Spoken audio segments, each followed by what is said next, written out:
एक घर में दो अंधा पति पत्नी, दोनों अंधा, पति भी अंधा पत्नी भी अंधा। अब दोनों की संतान हुई, एक बेटा हुआ तो आंख वाला हुआ, अंधा नहीं हुआ। होता है कभी अंधे का भी आंख वाला बेटा पैदा हो जाता है। दोनों आंख से बढ़िया थे, लेकिन अंधे माँ बाप जब रोटी बनाते थे तो कुत्ता बिल्ली रोटी खींच के ले लेते थे, क्योंकि माता जी अंधी थी, रोटी बनाती थी, रखते जाती थी, तो कभी बिल्ली खींच के ले गई, कभी कुत्ता ले गई। तो टटोल के देखती थी कि रोटी हम इतना बनाए गायब हो गई, तो पति से कहती थी, सुनते हो जी, जब हम रोटी बनाते हैं आप एक काम किया करो, एक लाठी लेके लकड़ी लेके बैठ जाया करो चूल्हा के सामने और जमीन में ठोंकते रहा करो, ताकि डर से कुत्ता बिल्ली रोटी के पास नहीं आएंगे। तो जैसे ही पत्नी रोटी बनाने के लिए बैठती थी तो पति लाठी से ठोकते रहता था जमीन को लाठी से पीटते रहता था, ताकि कुत्ता बिल्ली को डर था कि देख रहे हैं लाठी है, डर से वो नहीं आते थे, रोटी बच जाती थी। बेटा जवान हुआ, जवान होने के बाद शादी हुई, शादी के बाद में जवान बेटा की जब शादी हुई तो पत्नी आई, बहू आई, वो भी आंख वाली आई, दो आंख थी उसकी, बढ़िया आंख थी। लेकिन ये दो आंख होने से कोई मतलब नहीं, कबीर साहब कहते हैं हर मनुष्य की चार आंख होना चाहिए, चार, और किसी किसी की होगी भी चार आंख, जो मेरी बात को समझ रहा है वो चार आंख वाला है। क्या कहते कबीर साहब, ऊपर की दो गई योग गई हिराए, कहे कबीरता को का उपाय जाकी गई चारों दिशाए। कुछ है ऐसा कि चार आंख होती, ऊपर की दो चर्म आंख और विवेक की ज्ञान की दो आंख होती। किसी किसी के ऊपर की आंख नहीं रहती, पर अंदर की विवेक की आंख रहती है। 20 का नोट पकड़ाइए, 500 का पकड़ाइए, बता देगा पकड़ के कि कितने का नोट है। सूरदास को पकड़ा दीजिए, वो आराम से गिरेगा। तो जब पति की जो पत्नी आई तो वो भी आंख वाली थी, दोनों आंख वाले, और सास ससुर दोनों अंधे। तो पत्नी रोटी बनाने बैठी तो पति परमेश्वर लाठी लगे जमीन में पीटने। बहू जब रोटी बनाने बैठी तो बेटा जो है लाठी पीटने जमीन में लगा। अब बहू तो पहले दिन कुछ समझी नहीं, दूसरे दिन फिर रोटी बनाने बैठी तो फिर पति लेके पीढ़ा लेके चूल्हा के सामने बैठ गया और लाठी पीटने लगा। पत्नी ने कहा, क्यों जी तुम रोज रोज क्या करते हो, जब हम रोटी बनाते हैं तो तुम लेके लाठी पीटना शुरू कर देते हो। पति ने कहा, चुप रहो, ये हमारी घर की परंपरा है, हमारी माँ जब रोटी बनाती थी तो पिता लाठी पीटते थे, ये हमारे घर की परंपरा है, हमारे घर का रीति रिवाज है, तुम नहीं जानते, सयानों से चली आ रही है। शाम हुआ, रोटी बना के खा पी के फुर्सत हुए, बहुत समझदार थी, माइंडेड थी, कभी कभी क्वेश्चन कर लिया करो कि क्यों ऐसा करते हैं, तो क्यों क्वेश्चन किया करो, आंख मूंद के मत माना करो। सास ने पूछा, बहू ने पूछा सास से, माँ जी एक बात पूछना, कहे पूछो। कहे जब हम रोटी बनाने बैठते तो हमारे पति जो है वो लाठी पीटना शुरू कर देते, ऐसा क्यों करते हो? सास ने कहा, बेटा मैं अंधी हूँ, तुम्हारे ससुर अंधे हैं, और जब हम रोटी बनाते हैं तो बिल्ली कुत्ता खींच के ले जा लेता था, इसलिए वो लाठी पीटते थे। बेटा जन्म से बचपन से यही देखते आया है कि हमारे घर में लाठी पीट के रोटी बनाने की परंपरा है, इसीलिए लाठी पीटता है। तो बहू ने कहा, माँ जी आप अंधे, आपके पति अंधे, ससुर जी अंधे, लेकिन मैं तो आंख वाली हूँ, मेरे पति भी आंख वाले हैं, ये परंपरा क्या सही है? लाठी पीटना चाहिए? सास ने कहा, नहीं पीटना चाहिए, क्योंकि तुम वो आंख वाले, कुत्ता बिल्ली रोटी ले जा नहीं सकती। बहुत सारी बातें हैं जो कबीर साहब के ज्ञान से सारी परंपराओं का कचरा साफ हो जाता, लेकिन उसके लिए अपने दिल को सरल उदार बना के रखिए। अगर कट्टरता रखिएगा तो थोड़ा चोट लगेगा, क्योंकि हम शुरू में जब कबीर पंथियों का प्रवचन सुनते थे ना तो कहते सब बाबा आए, सब संत आए, पर कबीर पंथी संत मत आए हमारे घर में, क्योंकि हमारी मानवती को, मान्यताओं को चोट लगता था। हम मानते थे बहुत ज्यादा, पूजा पाठ, देवी देवता, व्रत उपवास, भूत प्रेत, जादू टोना, सारी चीज मानते थे। हमको ही भूत लगता था, रात दिन ओझा के पास में झुराते रहते थे, झाड़ फूक होता है। लेकिन जब से दीक्षा लिए तो आज तो हमको शमशान घाट में भी सुला दीजिए तो कभी भूत प्रेत से डर नहीं लगता, कोई चीज से नहीं। अकेले ही भारत में भ्रमण कर रहे हैं हम 10 साल से, अकेले। बोलिए सदगुरु देव की। और आज तक सदगुरु की कृपा से कुछ हुआ नहीं है। ये उसकी कृपा का फल है, उसके ज्ञान का फल है, उसके आशीर्वाद का फल है। ये निर्भीकता का, ये निडरता का, ये अभय वरदान सदगुरु के कबीर साहब के ज्ञान से मिला। तो आप लोगों ने ध्यान पूर्वक सुना, समझा।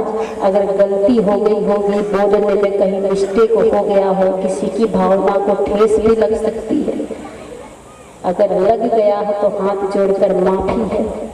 अच्छा लगा होगा तो घर में जाके कभी आपस में डिस्कस करना, विचार विमर्श करना, जो बोली हो कि क्या सच है क्या झूठ है, सर्च करना, मोबाइल खोल के देखना कि सचमुच में हम किसको पूज रहे हैं। भगवान अमर है।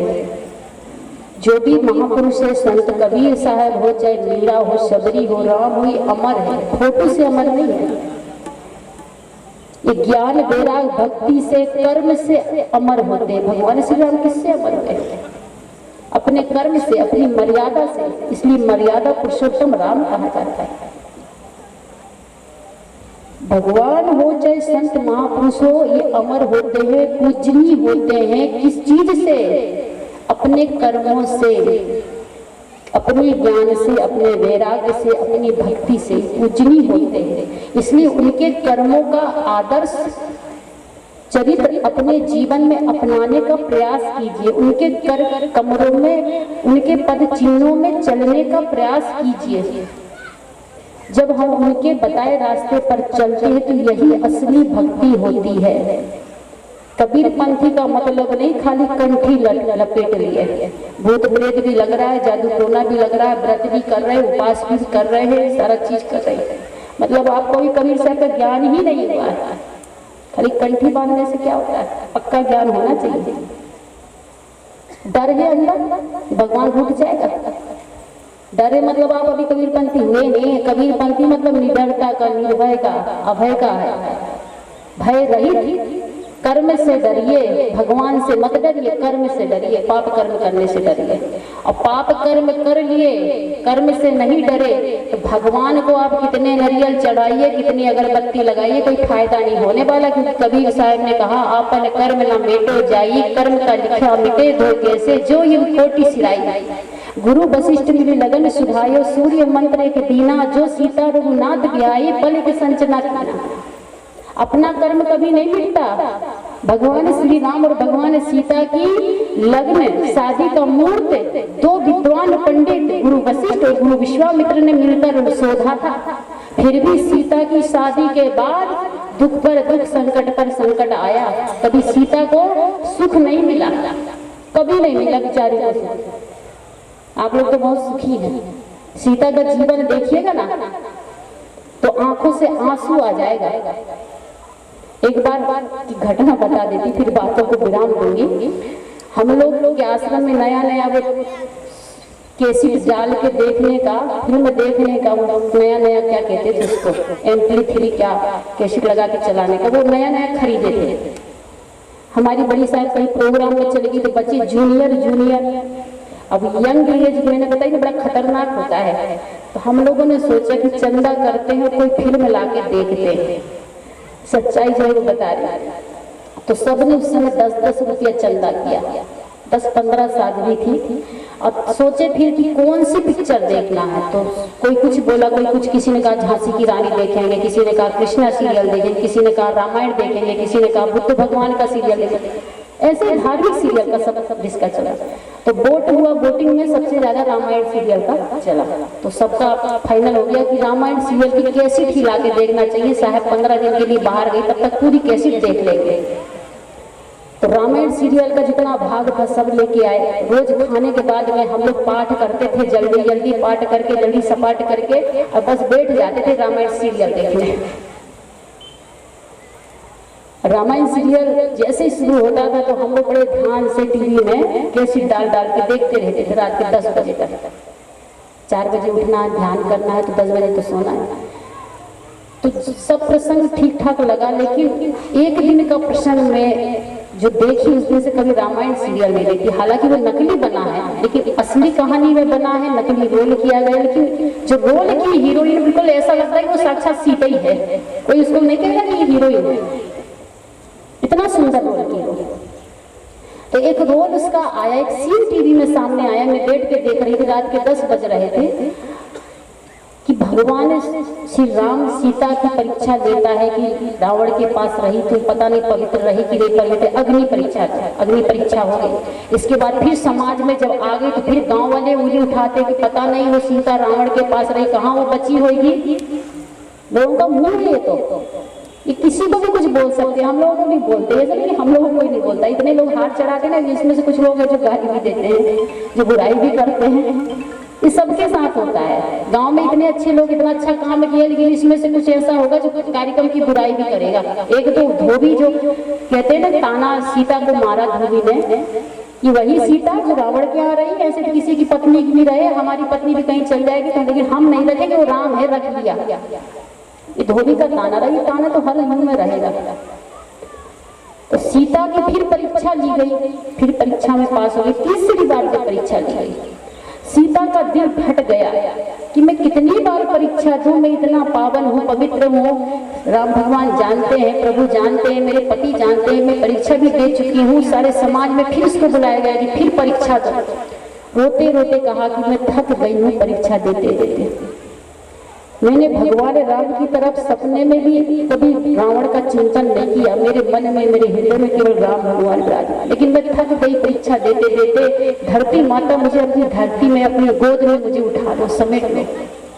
रोते रोते जब वो सीता माता का जो रोल कर रही थी, वो सीता माता जी जब बोलती कि मुझे धरती माता अपनी शरण में ले लो, 2-3 बार बोलती, बस हमारा रोना चालू, चिल्ला चिल्ला के। हमसे सहन नहीं हुआ, हम कहे आज के बाद हम कभी रामायण देखेंगे नहीं, हमसे नहीं समझ, क्योंकि हमारा दिल बड़ा कोमल है, हमको जल्दी से रोना आ जाता है। जोर से भी कोई डांट देता तो बोलना हम यहीं रोने लगते।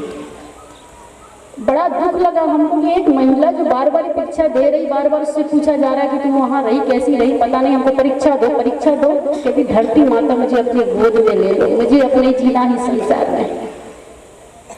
सबको छोड़ के जब धरती माता में फटती और धरती माता निकलती, समा जाती, सीता माता गोद में लेके चली जाती, तब भगवान राम है सीता करके दौड़ते।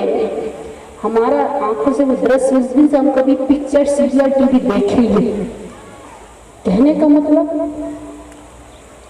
आप लोगों ने इतना सुंदर कार्यक्रम, कुछ ना कुछ तो मिस्टेक होती, सबसे ये आदमी है, भगवान है, सब कोई ऐसा नहीं कि सर्व गुण संपन्न है, हम ही नहीं, आप ही नहीं। लेकिन हाँ, सुधार करें, गलती सबसे होती है, हमसे भी कई बार गलती हुई थी, पर हम सुधार करते, जहाँ मिस्टेक हुई, जो भूल हुई, हम दोबारा से ना दोहराएंगे, ये हम संकल्प लेते हैं, चाहे जो हो, हम उस गलती को दोबारा ना दोहराएं। तो आप सब संकल्प लेके जाए, अपने जीवन को बढ़िया